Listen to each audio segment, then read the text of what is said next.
Ron Paul, thanks so much, first of all, for establishing the Ron Paul channel among all your other achievements. What an amazing, unique thing. Truth in media. I must say it's a very nice change. And thanks also for asking me to be one of the weekly commentators on your site. In my case, to talk about fascism. Maybe that's because I've got a new book here. Maybe that's because of my new book, Fascism versus Capitalism, available at the Mises Institute bookstore or Amazon in Kindle and in paperback.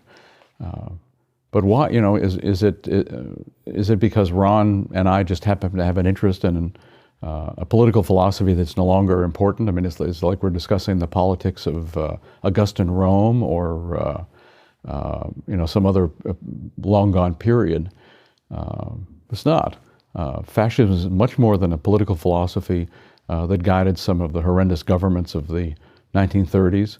But it began before that. It began after World War II, when Benito Mussolini, who had been a member of the Italian Socialist Party, founded the fascist movement. He made some changes from socialism. He combined socialism and capitalism, so we thought, all under the aegis of the all-powerful state, that the state must be the key force in society to which everybody must bend. Such things as individual rights really have no meaning when it comes to what the state wants. So this was the philosophy of Mussolini's Italy, of Hitler's Germany, of many other countries in the 1930s.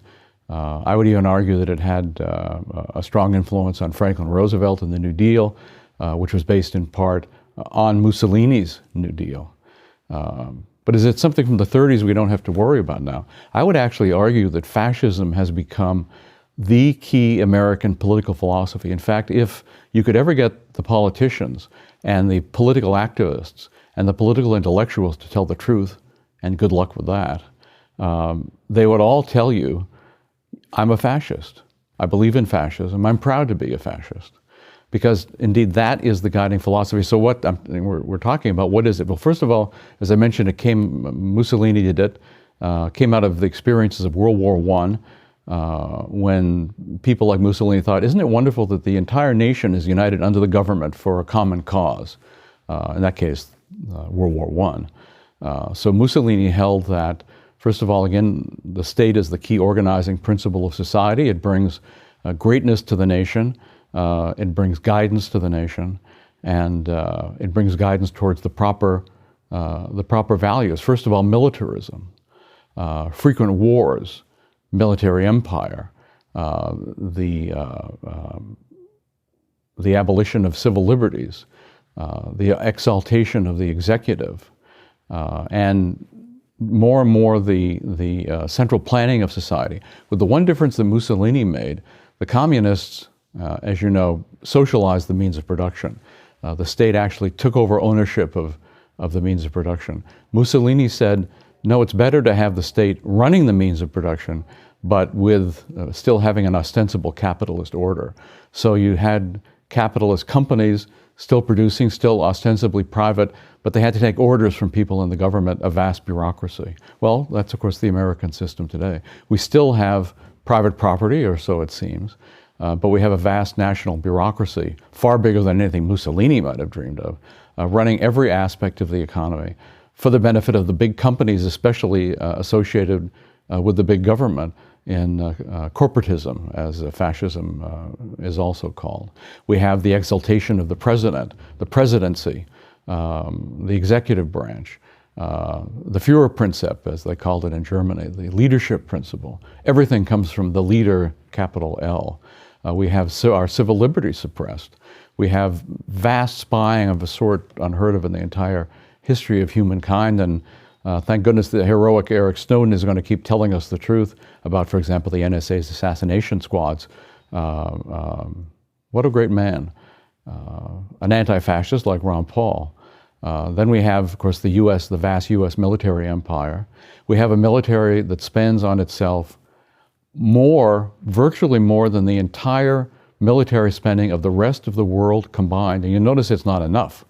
One of the things that in the recent budget talks in Washington, they were saying, the military spending might have to be cut, its rate of increase. Of course, nothing's ever cut in Washington. what Murray Rothbard called a cut. And the cuts don't take place.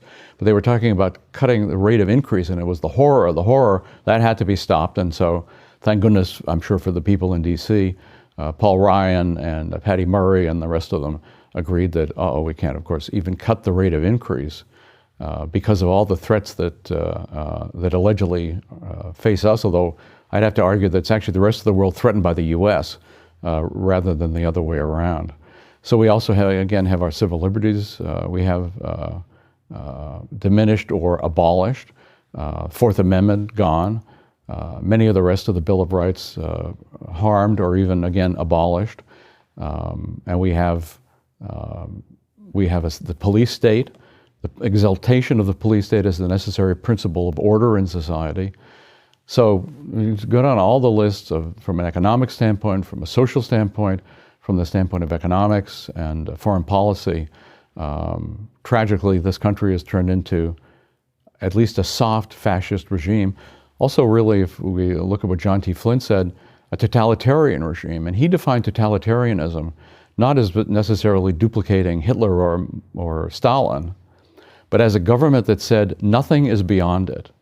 If the U.S. government decides it wants to do X, it can do X. There are no principles holding it back. Flynn described that as totalitarianism, and that, of course, is the American view, too. So on these weekly commentaries, I'm going to be talking about various aspects of fascism that we face, what we hopefully can do about it, and we can listen to Ron Paul, among other things. I was going to call Ron the leader of the freedom movement, but that word leader is so tainted because of fascism. Let's call him the inspiration of the freedom movement. So Ron, thanks for this channel. Thanks for asking me on. I look forward to coming back. Bye-bye.